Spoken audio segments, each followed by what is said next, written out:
নমস্কাৰ আপুনি চাই আছে দুপৰৰ শিৰোনাম ষ্টুডিঅত মই জয়ন্ত মাধৱ গোস্বামী কণমানি হত্যাৰ প্ৰতিবাদত কাজিদহৰত তীব্ৰ উত্তেজনা উত্তেজিত ৰাইজে অৱৰোধ কৰিলে শিলচৰ মিজোৰাম ৰাষ্ট্ৰীয় ঘাইপথ শ পুৰুষ মহিলাই অৱৰোধ কৰি ৰাখিছে পথ পৰিস্থিতি নিয়ন্ত্ৰণৰ বাবে বৰ্তমান আৰক্ষী আৰু চিআৰপিএফৰ বিশাল বাহিনী মোতায়েন কৰা হৈছে প্ৰতিবাদস্থলীত দুখীক উপযুক্ত শাস্তি প্ৰদানৰ দাবীত এই প্ৰতিবাদী কাৰ্যসূচী ৰূপায়ণ কৰে স্থানীয় লোকসকলে মঙ্গলবাৰে সংঘটিত হৈছিল এক চাঞ্চল্যকৰ অপহৰণ কাণ্ড 5 মহীয়া শিশুক অপহৰণ কৰিছিল অস্ত্ৰধাৰী দুৰ্বৃত্তৰ দলে আৰু তাৰ 48 ঘণ্টাৰ পিছত দলঙৰ তলত মাটিত পুতি থোৱা অৱস্থাত উদ্ধাৰ কৰা হয় 5 মহীয়া দেৱ শিশুটিৰ মৃতদেহ আৰু তাৰ পিছতে ৰাইজ উত্তেজিত হৈ পৰিছে অপহৰণকাৰী কৰায়ত্ব কৰিবলৈ অপহৰণকাৰীক দৃষ্টান্তমূলক শাস্তি প্ৰদান কৰিবলৈ ৰাষ্ট্ৰীয় ঘাইপথ অৱৰোধ কৰি ৰাইজে সাব্যস্ত কৰিছে প্ৰতিবাদ পৰিস্থিতি নিয়ন্ত্ৰণ কৰিবলৈ আৰক্ষী চিআৰপিএফ বাহিনী বৰ্তমান মোতায়েন কৰা হৈছে কণমানি হত্যাৰ প্ৰতিবাদত উত্তপ্ত হৈ উঠিছে কাজিদহৰ সমগ্ৰ কাছাৰ জিলাতে চাঞ্চল্যৰ সৃষ্টি কৰিছিল এই অপহৰণ কাণ্ডই কিন্তু জীৱন্তে নহয় মৃত অৱস্থাতে উদ্ধাৰ হ'ল 5 মহীয়া দেৱ শিশুটি আৰক্ষীৰ ভূমিকাত ক্ষুণ্ণ হৈ ৰাজপথলৈ ওলাই আহিছে জনতা উত্তেজিত ৰাইজে অৱৰোধ কৰিলে শিলচৰ মিজোৰাম সংযোগী ৰাষ্ট্ৰীয় ঘাইপথ শ পুৰুষ মহিলা ৰাজপথলৈ ওলাই আহি অৱৰোধ কৰিছে ৰাষ্ট্ৰীয় ঘাইপথ পৰিস্থিতি নিয়ন্ত্ৰণ কৰিবলৈ আৰক্ষী আৰু চিআৰপিএফৰ বিশাল বাহিনী মোতায়েন কৰা হৈছে দুখীক উপযুক্ত শাস্তি প্ৰদানৰ দাবীত এই প্ৰতিবাদী কাৰ্যসূচী ৰূপায়ণ কৰিছে উত্তেজিত জনতাই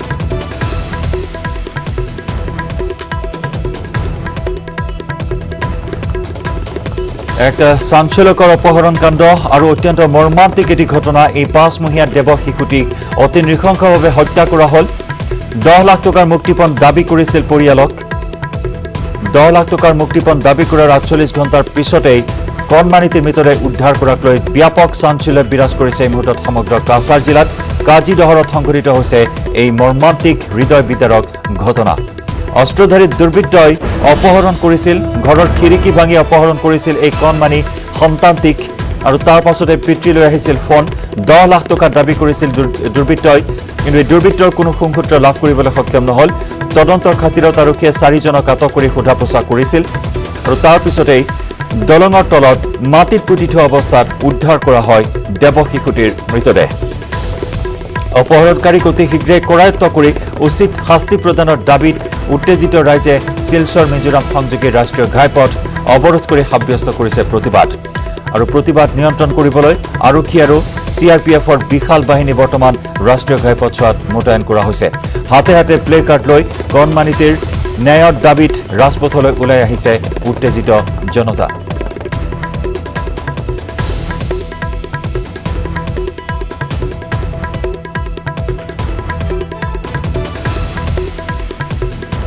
আৰু কেতিয়া খবৰ লাভ কৰিবলৈ আমি যোগাযোগ স্থাপন কৰিছো আমাৰ সাংবাদিক অনিৰুদ্ধ লস্কৰৰ সৈতে অনিৰুদ্ধ আপোনাৰ কাষলৈ আহিছো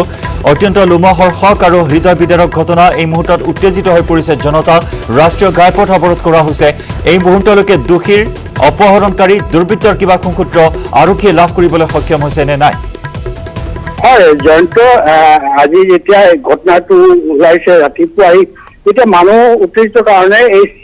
আসাম মিজোৰাম বৰ্ডাৰ যিটো হয় নেশ্যনেল হাইৱে 306 এই ঘাইপথটো ৰোড ব্লক কৰিছিলে ৰোড ব্লক কৰাৰ পিছত এতিয়া দৰাই থানা আৰু সোণাই থানাৰ পৰা পুলিচ আৰু চিআৰপিএফ পাৰ্চনেল আনি এইটো এতিয়া ৰোড ব্লক উঠাই দিছে কিন্তু এই যে যিটো ঘটনা ঘটিছে ঘটাৰ কাৰণে 3 জনক আটক কৰিছিল আৰু এজন মহিলা আছিল 4 জন কিন্তু এই 3 জনৰ মানে প্ৰাইম একিউজ দিৱান টি ষ্টেটৰ তাতে থকা এজন ৰাজেশ চাচা এই হ'ল প্ৰাইম একিউজ আৰু প্ৰাইম তাৰ আগতে কেছ আছে এনেদৰে আগতে 2টা কিডনেপিং কৰিছিলে তো সেইটো এতিয়া তদন্ত চলি আছে আৰু এটা ফুল প্ৰুফ এটা ইনভেষ্টিগেশ্যন পিছত আজি এইটো এতিয়া মানুহবিলাকে ডিমাণ্ড কৰিছে যে জাষ্টিচ লাগে আৰু জাষ্টিচৰ এটা কঠোৰ পানিছমেণ্ট এই যিমানখিনি এই 3 জনে এই ঘটনাটো কৰিছে আৰু এই কণমানি শিশুৰ যে এনেদৰে এটা মৰ্মান্তিক এটা যিটো আমি খবৰ পালো এইটো চব চাই এটা ডিমাণ্ড কৰিছে এটা জাষ্টিচ এটা লাগে নিশ্চয়কৈ ন্যায়ৰ দাবী এই মুহূৰ্তত উত্থাপিত হৈছে ইতিমধ্যে আপুনি আমাক জনাইছে যে মহিলাগৰাকী সহ 3 জনক যেহেতু আটক কৰা হৈছিল আৰু তাতেই আছিল মূল অভিযুক্ত গতিকে এই মুহূৰ্তত জানিব বিচাৰিম কি কাৰণত আচলতে এনেধৰণৰ এক কাণ্ড সংঘটিত কৰিলে কিবা ব্যক্তিগত শত্ৰুতা আছিল নে ধনৰ বাবে এনেকুৱা ধৰণৰ এক কাণ্ড সংঘটিত কৰিলে এই দুৰ্বৃত্তই জয়ন্ত আমি ইনিশিয়েল যেতিয়া কথা পাতিছো পুলিচৰ লগত সোণাই থানাৰ আণ্ডাৰত এই কেছখন তেতিয়া এইটো ফাৰ্ষ্ট যিটো পাইছিলে 10 লাখ টকা যিটো ডিমাণ্ড কৰিছে তাৰপিছত 6 লাখ তাৰপিছত 2 লাখ এটা তথ্য পাইছো যে কোনোবা এইটো আমি যিটো কৈ সুপাৰি কিলিং মানে প্ৰফেচনেল কিলিঙৰ কাৰণে এটা মানে হয়তো চাগে যেটো কাৰণে ডিমান্ড 2 লাখ টকা দিয়া হৈছিলে এটা কনফাৰ্ম কৰা নাই পুলিচে কি ইনভেস্টিগেশন চলি আছে ইনভেস্টিগেশন গম পোৱা যাব যে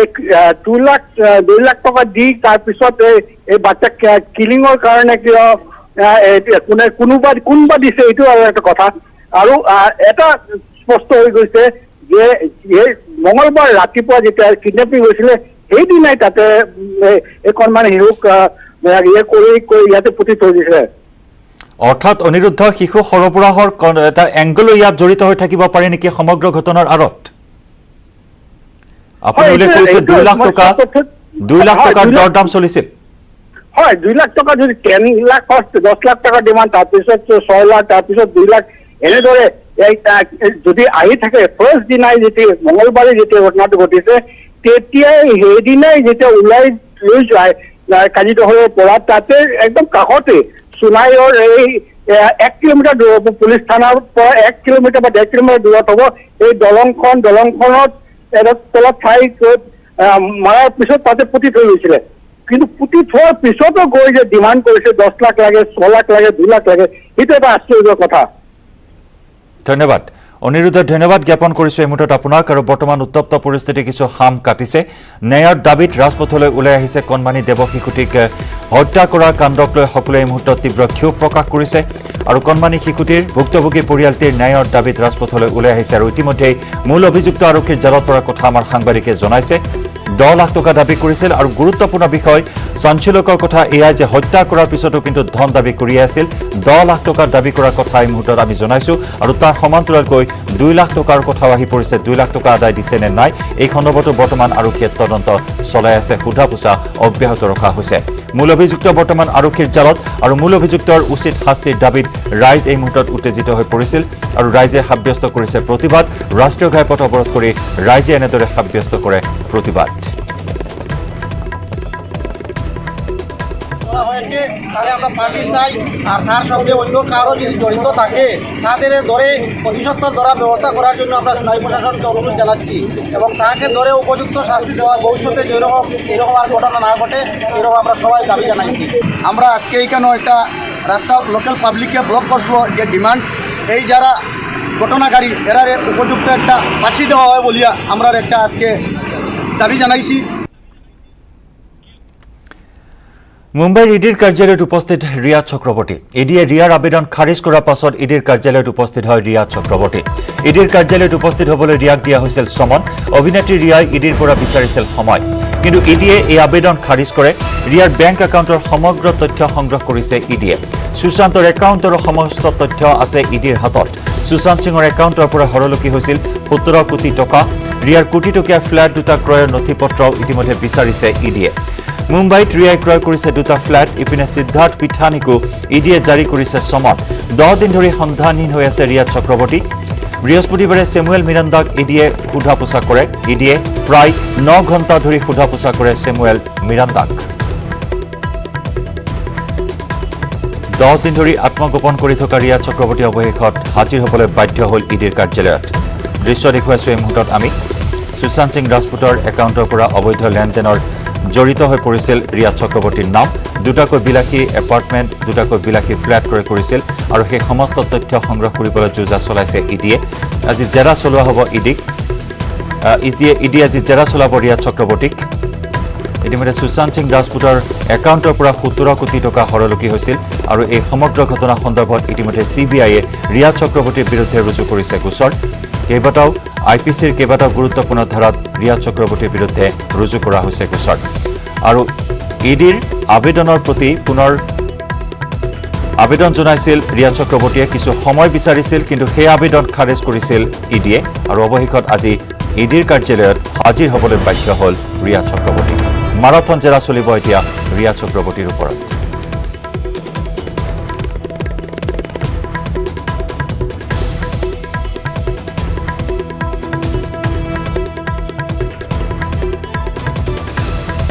সুশান্ত সিং ৰাজপুতৰ প্ৰেয়সী ৰিয়া চক্ৰৱৰ্তী বৰ্তমান সাঙুৰ খাই পৰিছে সুশান্ত সিং ৰাজপুতৰ মৃত্যুৰ ৰহস্যৰ তদন্তৰ আওতাত আৰু শেহতীয়াকৈ সুশান্ত সিং ৰাজপুত আৰু ৰিয়া চক্ৰৱৰ্তীৰ কল ডিটেইলছতো কেতবোৰ গুৰুত্বপূৰ্ণ তথ্য সন্মুখলৈ আহিছে আৰক্ষীয়ে লাভ কৰিছে কেতবোৰ চাঞ্চল্যকৰ তথ্য 8 জুনৰ পৰা 14 জুনলৈ ৰিয়া চক্ৰৱৰ্তীয়ে ব্লক কৰিছিল সুশান্ত সিং ৰাজপুতক আৰু এই সময়ছোৱাত মৃত্যুৰ পূৰ্বলৈকে সুশান্ত সিং ৰাজপুতে কেইবাবাৰো কল কৰাৰ চেষ্টা চলাইছিল ৰিয়া চক্ৰৱৰ্তীক এনে কেতবোৰ তথ্য ইতিমধ্যে আৰক্ষীয়ে সংগ্ৰহ কৰিছে আৰু এই মুহূৰ্তত আমি জনাইছো আপোনাক ইডিৰ কাৰ্যালয়ত ইতিমধ্যে উপস্থিত হৈছে ৰিয়া চক্ৰৱৰ্তী আজি পুৱা 11 বজাত সমন জাৰি কৰা হৈছিল উপস্থিত হ'বলৈ কিন্তু উচ্চতম ন্যায়ালয়ৰ শুনানিৰ বাবে অপেক্ষা কৰিবলৈ আবেদন জনোৱা হৈছিল কিন্তু সেই আবেদন খাৰিজ কৰাৰ পাছতেই ইডিৰ কাৰ্যালয়ত হাজিৰ হ'বলৈ বাধ্য হ'ল ৰিয়া চক্ৰৱৰ্তী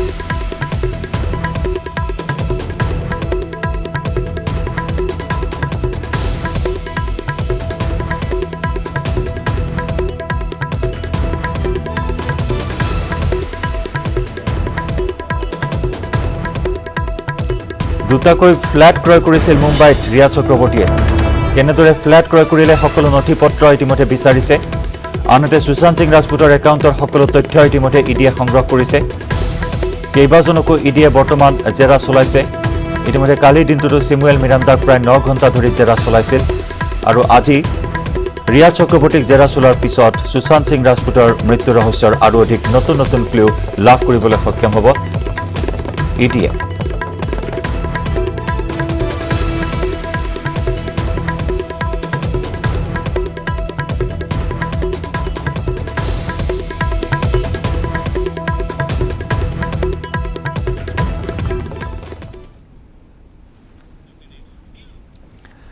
আজিৰে পৰা এনএছচিএন আইএমৰ শান্তি আলোচনা প্ৰক্ৰিয়া পুনৰ আৰম্ভ স্বাধীনতা দিৱসত শান্তি চুক্তিৰ সম্ভাৱনা আলোচনাত এনএছচিএন আইএমৰ দলটোৰ নেতৃত্ব দিছে টুইংগালেং মৈভাই এনএছচিএন আইএমৰ সাধাৰণ সম্পাদক টুইংগালেং মৈভা আলোচনাত উপস্থিত অসম মণিপুৰ আৰু অৰুণাচল প্ৰদেশৰ প্ৰতিনিধিও 20 জুলাইৰ পৰা দিল্লীত বাহৰ পাতি আছে টুইংগালেং মৈভাই আৰু স্বাধীনতা দিৱসৰ প্ৰাক্ষণত ভাল খবৰ আহিব বুলি ইতিমধ্যে আশা প্ৰকাশ কৰিছে টুইংগালেং মৈভাই আৰু যাৰ বাবে 20 জুলাইৰ পৰা দিল্লীত তেওঁ বাহৰ পাতি আছে কেন্দ্ৰীয় চৰকাৰ আৰু এনএছচিএন আইএমৰ মাজত আজিৰে পৰা পুনৰ আৰম্ভ হৈছে শান্তি আলোচনা প্ৰক্ৰিয়া স্বাধীনতা দিৱসৰ ভিতৰতেই নতুন খবৰ আহিব শান্তি চুক্তিৰ সম্ভাৱনাৰ কথা ব্যক্ত কৰা হৈছে এই আলোচনাত এনএছচিএন আইএমৰ দলটোক নেতৃত্ব দিছে টুইংগালেং মৈভাই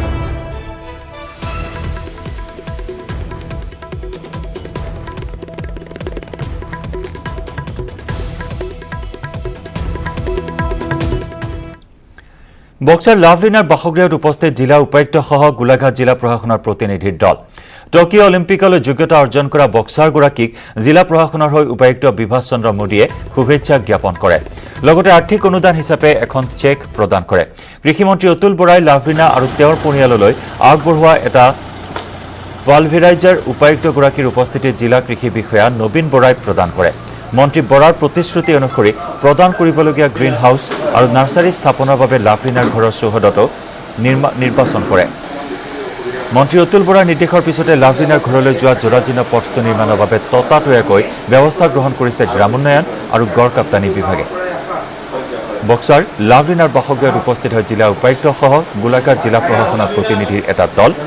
টকিঅ' অলিম্পিকলৈ যোগ্যতা অৰ্জন কৰা বক্সাৰগৰাকীক জিলা প্ৰশাসনৰ হৈ উপায়ুক্ত বিভাস চন্দ্ৰ মোদীয়ে শুভেচ্ছা জ্ঞাপন কৰে লগতে আৰ্থিক অনুদান হিচাপে এখন চেক প্ৰদান কৰে কৃষিমন্ত্ৰী অতুল বৰাই লাভলিনা আৰু তেওঁৰ পৰিয়াললৈ আগবঢ়োৱা এটা পালভেৰাইজাৰ উপায়ুক্তগৰাকীৰ উপস্থিতিত জিলা কৃষি বিষয়া নবীন বৰাই প্ৰদান কৰে মন্ত্ৰী বৰাৰ প্ৰতিশ্ৰুতি অনুসৰি প্ৰদান কৰিবলগীয়া গ্ৰীণ হাউচ আৰু নাৰ্চাৰী স্থাপনৰ বাবে লাভলিনাৰ ঘৰৰ চৌহদত স্থানো নিৰ্বাচন কৰা হয় মন্ত্ৰী অতুল বৰাৰ নিৰ্দেশৰ পিছতে লাভলিনাৰ ঘৰলৈ যোৱা জৰাজীৰ্ণ পথটো নিৰ্মাণৰ বাবে ততাতৈয়াকৈ ব্যৱস্থা গ্ৰহণ কৰিছে গ্ৰামোন্নয়ন আৰু গড় কাপ্তানি বিভাগে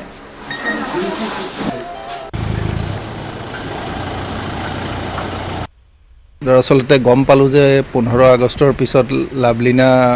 পাটিয়ালা কেম্পত যাব ইমান দিনে আমি কোভিড লৈ ব্যস্ত হৈ পৰাত এই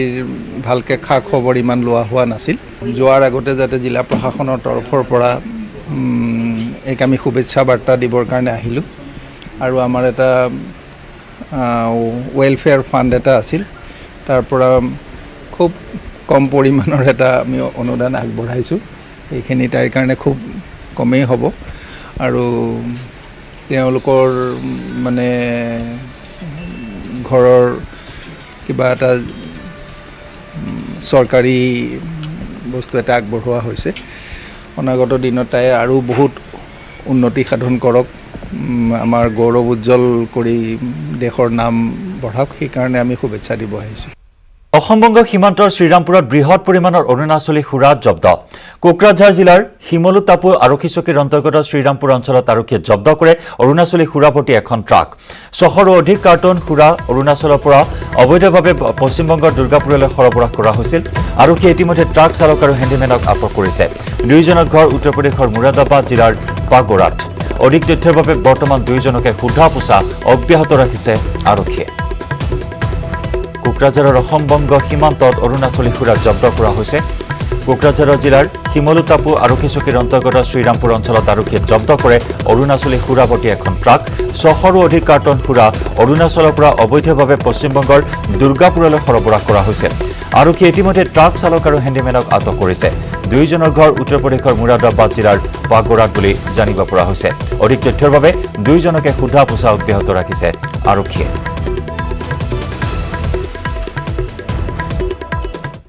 ট্ৰাকখন কণ্টেইনাৰটো চিল কৰা আছিল আৰু তাত ড্ৰাইভাৰে কোৱা মতে কিছুমান খাদ্য সামগ্ৰী আছিল বুলি আমাক জনায়। তো সেই অনুপাতে আমি গাড়ীখন যিহেতু ছাছপেক্ট আছিল আমি ডিটেইন কৰোঁ। ডিটেইন কৰি শিমলু টাপু আৰক্ষী চকীলৈ লৈ অনা হয়। তাৰপিছত আজি প্ৰায় 10:30মান বজাত আমাৰ মেজিষ্ট্ৰেটৰ উপস্থিতিত চিলটো ভাঙি পেলাই গাড়ীখন যেতিয়া আমি চাওঁ তেতিয়া তাত আমি হুইস্কিৰ বিভিন্ন ব্ৰেণ্ডৰ হুইস্কি দেখিবলৈ পোৱা যায়। তেওঁলোকে কোনো নথি পত্ৰ দেখুৱাব পৰা নাই আৰু গাড়ীখন আহি আছিল তিনিচুকীয়াৰ পৰা। প্ৰাথমিক তদন্তত ড্ৰাইভাৰে কোৱা মতে গাড়ীখন তিনিচুকীয়াৰ পৰা আহি আছিল আৰু ৱেষ্ট বেংগল যাব দুৰ্গাপুৰ যোৱাৰ কথা কৈছে। টিয়কত ভয়াৱহ ড্ৰাগছৰ বিৰুদ্ধে ৰাইজৰ প্ৰতিবাদ। আৰক্ষী অধীক্ষকৰ সন্মুখতে জনতাৰ আৰক্ষীৰ বিৰুদ্ধে গৰ্জন। ড্ৰাগছৰ অবাধ প্ৰচলনত আৰক্ষীৰ সহযোগিতাৰ অভিযোগত উত্তাল হৈ পৰে পৰিৱেশ। 2 আগষ্টত টিয়কৰ বামুণপুখুৰীত অত্যধিক ড্ৰাগছ সেৱনৰ ফলত এজন যুৱকৰ মৃত্যু হৈছিল। টিয়কৰ আৰক্ষী বিষয়া দীপাংকৰ গগৈয়ে কিছুদিন ধৰি ৰহস্যজনক স্থিতি গ্ৰহণ কৰাৰ অভিযোগত শুকুৰবাৰে উত্তপ্ত হৈ পৰে পৰিস্থিতি। আনুষাংগিক গোচৰত বহু অভিযুক্তক পূৰ্বতে মুকলি কৰাৰো অভিযোগ আছে বিষয়াগৰাকীৰ বিৰুদ্ধে। আগবঢ়াইছো টিয়কৰ পৰা আমাৰ সাংবাদিক দিগন্ত হাজৰিকাৰ এক ৰিপৰ্ট। টিয়কত শেহতীয়াকৈ যি সামাজিক ব্যাধি ড্ৰাগছৰ যি ব্যাধি সেই ব্যাধিয়ে চানি ধৰাৰ এক ব্যাপক অভিযোগ উত্থাপন হৈছে। যোৱা 2 আগষ্টত এগৰাকী হাঁহ চৰাৰ যুৱকে মৃত্যু হৈছিলে এখন গাড়ীতে ৰহস্যজনকভাৱে। আৰু সেই ঘটনা সংঘটিত হোৱাৰ পিছত যে টিয়কতে ড্ৰাগছে চানি ধৰাৰ এটা বৃহৎ অভিযোগ উত্থাপন কৰি হৈছিলে। আজি এই যিটো দৃশ্য দেখিছে এই দৃশ্যটো কেৱল মাত্ৰ কোনো দল সংগঠনৰ নহয়, বিভিন্নজন ওলাই আহিছে কেৱল মাত্ৰ যে এই যি ড্ৰাগছ সেই ড্ৰাগছৰ তেনেকে ৰাইজ ওলাই আহিছে। আচুৰ বিষয়ববীয়া আছে যোৰহাট জিলা ছাত্ৰ সন্থাৰ সাধাৰণ সম্পাদক আছে। মই আপোনাৰ ওচৰলৈ আহিছো, আকৌ দেখিছো আজি পুনৰ আজি ড্ৰাগছৰ কি ক'ব এই মুহূৰ্তত কেনেকৈ আমি যোৰহাট জিলা ছাত্ৰ সন্থাৰ অন্তৰ্গত টিয়ক আঞ্চলিক ছাত্ৰ সন্থা, শিমলুগুৰি মৌজা আঞ্চলিক ছাত্ৰ, অসম জাতীয় যুৱ ছাত্ৰ পৰিষদ, চুতীয়া ছাত্ৰ সন্থা, অসম কবি যুৱ ছাত্ৰ সমাজকে ধৰি বিভিন্ন লাচি থানাকে ধৰি বিভিন্ন সংগঠনে আজি প্ৰতিবাদ সাব্যস্ত কৰিছে। এই প্ৰতিবাদৰ যোগেদি সমগ্ৰ জিলাখনত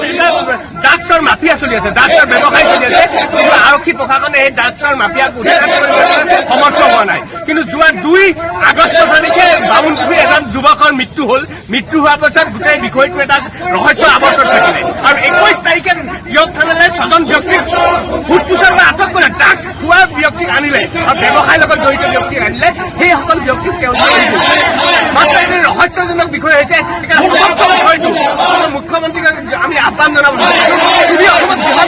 গৃহ বিভাগৰ দায়িত্বত আছা, তোমাৰ বিভাগত যে এটা অৰাজক চলি আছে এই কথাটো তুমি ব্যৱস্থা গ্ৰহণ কৰা। টিয়কত অবৈধ ড্ৰাগছৰ দেখা ঘটিছে, তাত একেবাৰে কম বয়সৰ ল'ৰাই মৃত্যুক সাবটি ল'ব লগা হৈছে। পৰিয়ালবিলাকলৈ ইয়াত অমানিশা নামি আহিছে। এনেকুৱা ক্ষেত্ৰত যেনেদৰে আচলতে বিহিত ব্যৱস্থা গ্ৰহণ কৰিব লাগিছিলে কৰা হোৱা নাই। আৰু আমি এটা কাৰণে আমি দুখ লাগিছে যে চাওক আজি ইয়াত বিভিন্ন দল সংগঠন আৰু সচেতন ৰাইজ আৰু টিয়কৰ বিভিন্ন সংগঠনৰ কৰ্মীসকল আজি ওলাই আহিছে। কিন্তু ধৰক ইয়াত কিছুমান মানুহ আমি হয়তো দেখা নাই, দেখিব লাগিছিল যে আমি আচলতে ইয়াৰ কাৰণে প্ৰতিবাদ কৰিব লগা হোৱাটো বৰ দুখৰ কথা। আমি দাবী কৰিছোঁ যে CBI তদন্ত হ'ব লাগে ড্ৰাগছৰ মাফিয়াসকলৰ বিৰুদ্ধে কুচক্ৰ এই এজেণ্ট গোটেই চক্ৰটোৰ বিৰুদ্ধে আৰু এই তদন্তৰ আওতালে দীপাংকৰ গগৈ যিজন ভাৰপ্ৰাপ্ত আৰক্ষী বিষয়া তিয়কৰ আছিল তেখেত আহিব লাগে আৰু তেখেতৰ তদন্তৰ আওতালে আহিলেহে আচলতে আচল গোটেই ৰহস্যটো ওলাই আহিব আটাইতকৈ ডাঙৰ কথা তিয়কৰ বিভিন্ন ধৰণৰ প্ৰতিপত্তিশীল ব্যক্তি এই চক্ৰটোত জড়িত হৈ আছে আচলতে মুখা খুলিবলৈ হলে এই বিষয়টোত উচ্চস্তৰীয় তদন্ত হ'ব লাগিব তাৰ বিপৰীতে এয়া যে ফুটুকাৰ ফেন হৈ পৰিব এই কথাটো কিন্তু নিশ্চিত এইখিনিতে এটা কথা উল্লেখ কৰাৰ প্ৰয়োজনীয়তা আছে যিহেতু 2 আগষ্টত যিটো ঘটনা সংঘটিত হৈছিলে এই ঘটনাটো আমি নিউজ 18ৰ দৰ্শকে হয়তো নিশাৰ ভাগত সবিস্তাৰে দেখিছিলে যে কেনেকুৱা ধৰণে এগৰাকী যুৱক মৃত্যুমুখত পৰিল আৰু তাৰ পিছত আৰক্ষী তিয়ক আৰক্ষীৰ যি ভূমিকা আছিল সেই ভূমিকা কিন্তু যথেষ্ট সন্দেহজনক তিনিচুকীয়াত কৰোনাৰ গণসংক্ৰমণ বৃদ্ধি পোৱা জিলাখনৰ দুটা পৌৰ এলেকাত সম্পূৰ্ণৰূপে ঘোষণা কৰা হৈছিল লকডাউন কেৱল বিশেষ সেৱা আৰু অত্যাৱশ্যকীয় সামগ্ৰী কঢ়িওৱা বাহনহে চলাচলৰ অনুমতি প্ৰদান কৰা হৈছে ফলত এতিয়া তিনিচুকীয়াত কোভিড ৰোগীসকলৰ বাবে নতুন সমস্যাই দেখা দিছে নিতৌ কোভিড ৰোগী বৃদ্ধি পোৱাৰ ফলত জিলাখনত 108 সেৱা আৰু কোভিড চেণ্টাৰৰ নাটনি হোৱাৰ ফলত ৰোগীসকলৰ ঘৰতে আবদ্ধ হৈ থাকিবলগীয়া হৈছে আৰু তিনিচুকীয়াৰ শেহতীয়া এই পৰিস্থিতি সন্দৰ্ভত অধিক আমাক জনাব আমাৰ সাংবাদিক উপাসনা গোস্বামীয়ে যেটো তিনিচুকীয়া জিলাত কালিৰে পৰা লকডাউন ঘোষণা কৰা হৈছে আৰু 11 আগষ্টলৈকে এই লকডাউন অব্যাহত থাকিব যি তিনিচুকীয়া পৌৰসভা আৰু মাকুম পৌৰসভা অন্তৰ্গত যিসমূহ স্থান আছে তাত বৰ্তমান লকডাউন চলি আছে আৰু এই মুহূৰ্তত ক'ব লাগিব তিনিচুকীয়াৰ যেটো ভয়াৱহ পৰিস্থিতি বিৰাজ কৰিছে আৰু প্ৰতিদিনে যেহেতু কোভিড-19ৰ যেটো সংক্ৰমণ দিনে দিনে বৃদ্ধি পাইছে তাৰ ফলত তিনিচুকীয়া জিলাখনৰ এতিয়া বৰ্তমান দেখা গৈছে যে এম্বুলেন্স যি সেৱা 108 যি সেৱা সেয়া বৰ্তমান নাটনি হৈছে বুলি দেখিব পাৰিছো আৰু তাৰ লগতে যি কোভিড চেণ্টাৰ সেয়া বৰ্তমান নাটনি কিয়নো পাৰ ডে ইমানে পেশেন্ট বাঢ়ি আছে যে এইটো মুহূৰ্তত যেহেতু 108 তিনিচুকীয়া জিলাত মাত্ৰ 8খন নে 9খন আছে আৰু সমগ্ৰ তিনিচুকীয়া জিলাত মাত্ৰ 8খন নে 9খন দিয়ে যি গোটেই জিলাখন আজি তেওঁলোকে নিজৰ যি সেৱা হে আগবঢ়াবলগীয়া হয় সেয়া বৰ এতিয়া মানুহৰ কাৰণে চিন্তা হৈছে আৰু এটা কথা ইয়াত জনাব বিচাৰিম যে তিনিচুকীয়া জিলাৰ যি পেশেন্টসমূহ যেতিয়া লগে লগে বৃদ্ধি পাইছে এতিয়া কোভিড-19 তেওঁলোকে লোকসকল যিসকল আছে সকলোৱে ঘৰতে আবদ্ধ হৈ থাকিবলগীয়া হৈছে কিয়নো 108ৰ সেৱা যেহেতু এটা বৰ্তমান নাটনি হৈছে তাৰ লগতে যেহেতু কোভিড চেণ্টাৰ নাটনি হৈছে তাৰ বাবে চৰকাৰৰ ফালৰ পৰা বা যি তিনিচুকীয়া জিলাৰ যি স্বাস্থ্য বিভাগে সেৱা আগবঢ়াব পৰা নাই তাৰ কাৰণে লোকসকল ক্ষুব্ধ হৈ আছে আৰু আমাৰ হাতত বৰ্তমান বহুতো ভিডিঅ' ইতিমধ্যে আহি পৰিছে আৰু তেওঁলোকে শংকিত হৈ তেওঁলোকে আমাক বাৰ এক কথা আমাক জনাব বিচাৰিছে যে তেওঁলোকে ঘৰত আবদ্ধ হৈ থাকিবলগীয়া হৈছে যাৰ বাবে যি ওচৰ চুবুৰীয়া যি লোকসকল আছে তেওঁলোকৰ বাবে এক ভাবিকো কঢ়িয়াই আনিছে কিয়নো এইটো মুহূৰ্তত যিটো কোভিড-19 সংক্ৰমণ যিটো এজনৰ পৰা এজন যিটো বৃদ্ধি পাই যায় সেয়া এক ভয়াৱহ পৰিস্থিতি মোৰ লগত বৰ্তমান মৰাণ ছাত্ৰ সন্থাৰ AGS আছে এছিষ্টেণ্ট জেনেৰেল ছেক্ৰেটাৰী তেখেতৰ পৰা আমি কিছু কথা জানিব বিচাৰিম এই বিষয়ে যেহেতু এতিয়া ভয়াৱহ ৰূপ ধাৰণ কৰিছে তাত এইটো জানিব পাৰিছে তাৰ বিষয়ে আপুনি কি ক'ব যেহেতু সকলো দিশ আপোনালোকে চাই আছে আগৰ পৰা হয় যেতিয়াৰ পৰা আৰম্ভণি হ'ল কোভিড-19ৰ যুদ্ধখন তেতিয়াৰ পৰা সদৌ মৰাণ ছাত্ৰ সন্থাই অসমৰ এটা জনগোষ্ঠীয় সংগঠন আমি লাগি আছোঁ যে আচলতে চৰকাৰে যি নীতি নিৰ্দেশনা প্ৰেৰণ কৰিছিলে অসমৰ জনসাধাৰণলৈ তাক আমি সদৌ মৰাণ ছাত্ৰ সন্থাই মানি আছোঁ আৰু মৰাণ জনগোষ্ঠীৰ লগতে তিনিচুকীয়া জিলাখনৰ বিভিন্ন প্ৰান্তত এই লকডাউনৰ সময়ত মৰাণ ছাত্ৰ সন্থাই বিভিন্ন ধৰণৰ আমি মানৱ সেৱা কাম কৰি আহিছোঁ কিন্তু তিনিচুকীয়া জিলাখনত আমি দেখা পাইছোঁ যে যিটো কোভিড-19 যিবোৰ ৰোগী আচলতে প্ৰত্যেকটো দিনাই বৃদ্ধি পাই গৈ আছে প্ৰত্যেকটো দিনাই সংখ্যাবোৰ বাঢ়ি গৈছে কিন্তু এই ৰোগীবোৰক নিৰাময় কৰিবৰ কাৰণে এই ৰোগীবোৰক চোৱা চিতা কৰিবৰ কাৰণে এই ৰোগীবোৰক আচলতে যিদৰে সেৱা আগবঢ়াব লাগে এই সেৱা আগবঢ়াৰ ক্ষেত্ৰত কিন্তু তিনিচুকীয়া জিলা প্ৰশাসনেই হওক অসম চৰকাৰে হওক কিছু ক্ষেত্ৰত মানে সমস্যাটো সমাধান কৰিবলৈ তেখেতসকলে সক্ষম হোৱা নাই উদাহৰণস্বৰূপে যদি এম্বুলেন্সৰ সেৱাৰ ক্ষেত্ৰত আমি কওঁ তিনিচুকীয়া জিলাখনত মাত্ৰ 8খন এম্বুলেন্সে কাম কৰি আছে কিন্তু 8খনে আজিৰ তাৰিখত পৰ্যাপ্ত নহয় গতিকে এম্বুলেন্সৰ সংখ্যা তিনিচুকীয়া জিলাখনত বঢ়াব লাগে আৰু কোভিড চেণ্টাৰ কোভিড-19ৰ যিটো সংক্ৰমণ প্ৰত্যেকটো দিনাই বাঢ়ি আছে আৰু চেণ্টাৰ যিদৰে বাঢ়িব লাগিছিল ঠিক তেনেদৰে বঢ়া নাই প্ৰত্যেকটো দিনাই যিহেতু 100-150 এনেকৈ ৰোগীৰ সংখ্যা বাঢ়ি গৈছে কিন্তু এই ৰোগীসকলক আচলতে যেনেদৰে চোৱা চিতা কৰিব লাগে যেনেদৰে ৰাখিব লাগে চেণ্টাৰবোৰত তাৰ কিন্তু ৰখাৰ আমাৰ পৰিলক্ষিত হোৱা নাই অসম চৰকাৰে আমাৰ এটা কথাই আহ্বান ঘৰত যিসকলৰ লোকক ৰখা হৈছে এই ব্যক্তিসকলক অতি শীঘ্ৰে চিনাক্তকৰণ কৰি লৈ আনি কোভিড চেণ্টাৰত ৰাখি তেখেতসকলক সুস্বাস্থ্য আৰু মানে উচিত স্বাস্থ্য পৰীক্ষাৰ ক্ষেত্ৰত গুৰুত্ব দিব লাগে আৰু তেখেতসকলক সুস্থ শৰীৰে ঘৰলৈ পুনৰবাৰ যাতে পঠিয়াব পাৰি তাক এটা ব্যৱস্থা কৰিবৰ কাৰণে সদৌ মৰাণ ছাত্ৰ সন্থাই আহ্বান জনাইছোঁ আৰু ইয়াৰ সৈতে সময় হ'ল দুপৰৰ শিৰোনামৰ পৰা বিদায় লোৱাৰ নমস্কাৰ